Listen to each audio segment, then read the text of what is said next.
In this video, we're going to tell you about the mass killing of sparrows ordered by Mao, the leader of China. But before we get into it, it's good to have a brief introduction about the People's Republic of China.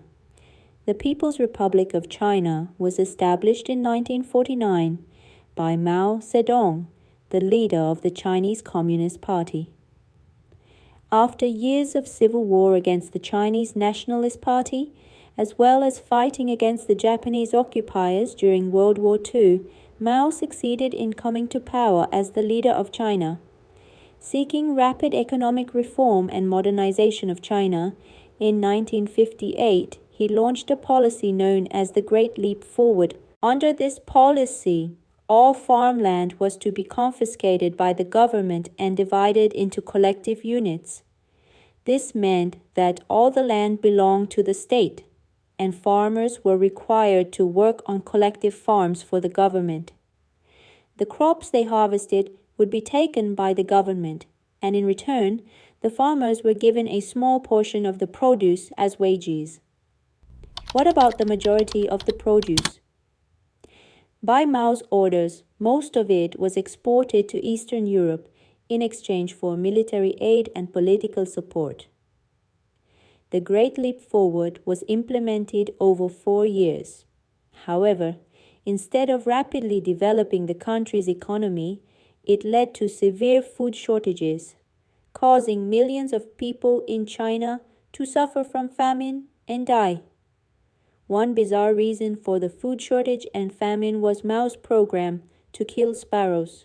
Before the Great Leap Forward, Mao had identified 3 of the greatest enemies of the Chinese people. Who were these 3? Rats, mosquitoes, and flies. With the launch of the Four Pests Campaign as part of the Great Leap Forward, Mao added sparrows as the 4th enemy. This new enemy was considered even more dangerous because it alone could cause the Great Leap Forward to fail.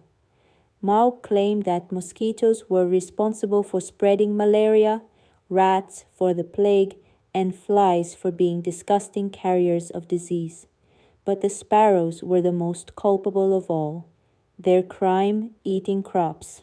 Communist Party experts reported that each sparrow consumed on average about 2 kilograms of grain per year.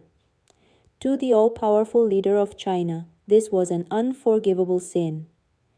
As a result, Mao ordered a swift and revolutionary war against these grain-thieving birds, commanding their extermination. Mao called on the people to participate in this war as a revolutionary duty. Even schools heavily promoted anti-sparrow propaganda. Teachers incited children against the treacherous enemy, telling them that sparrows were the primary cause of food shortages.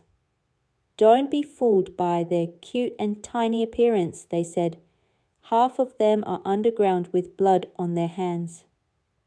Chinese students enthusiastically joined the campaign, becoming foot soldiers of the revolution and playing a significant role in the sparrows' extermination. Each student was tasked with killing a specific number of sparrows daily using slingshots.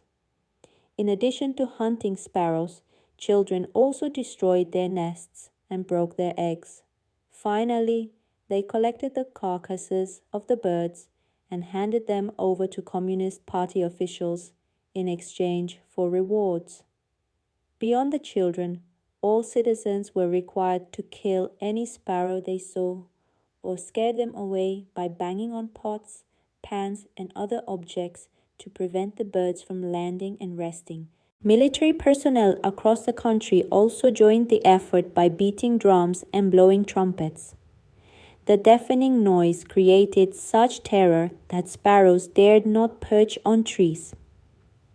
As a result, out of sheer exhaustion, the birds would fall to the ground one by one, becoming easy prey for humans.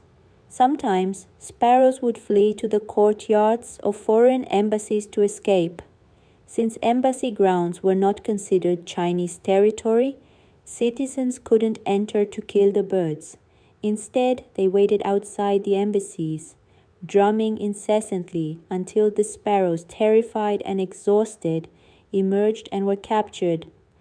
In the war against sparrows, the Chinese people emerged victorious, managing to kill hundreds of thousands of sparrows within a year. On a single day, the residents of Shanghai alone reportedly killed approximately 195,000 sparrows. The situation reached a point where the sparrow population in almost all of China was driven to extinction. While Mao believed he had successfully implemented his ingenious plan, he soon realized the devastating consequences of disrupting the natural ecosystem for the country, its people, and its environment. The extermination of sparrows had led to an uncontrollable surge in the insect population, particularly locusts. Sparrows had previously kept these pests in check by feeding on them, preventing severe damage to agricultural crops. Now, with no sparrows left, insects attacked the farmland unchecked, destroying crops.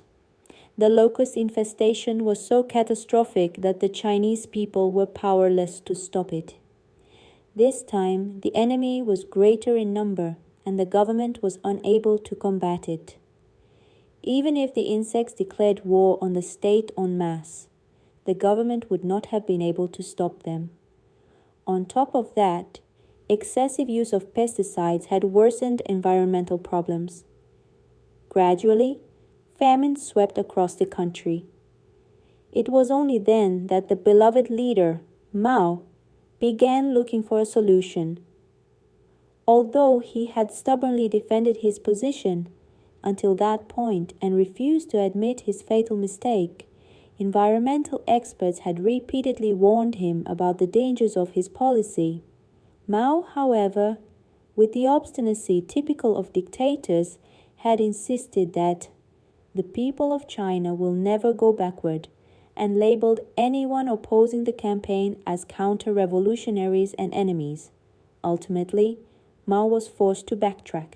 This time, he ordered the importation of sparrows. After killing so many sparrows, China now had to import them. Around 250,000 sparrows were brought in from the former Soviet Union to help the country deal with the locust plague. Soon after, sparrows were rehabilitated, removed from the blacklist, and replaced by bedbugs as the fourth enemy. Mao declared the bedbug as the new target, proving once again that human folly knows no bounds. The Great Famine that China experienced between 1959 and 1961 due to the government's disastrous policies remains the deadliest man-made famine in history. While estimates of the death toll vary, it is believed that around 45 million people perished during this period. 45 million lives, each filled with hopes and dreams, were lost to the flawed policies of a political leader, a leader who thought he knew everything, surrounded by advisors who agreed with him. Mao believed that death should not be feared and that sacrifices should even be welcomed in the name of the nation's progress. Yet millions of Chinese people died not for the development of their country, but due to his mistakes and misguided policies. And that was the story of the revolutionary slaughter of the sparrows.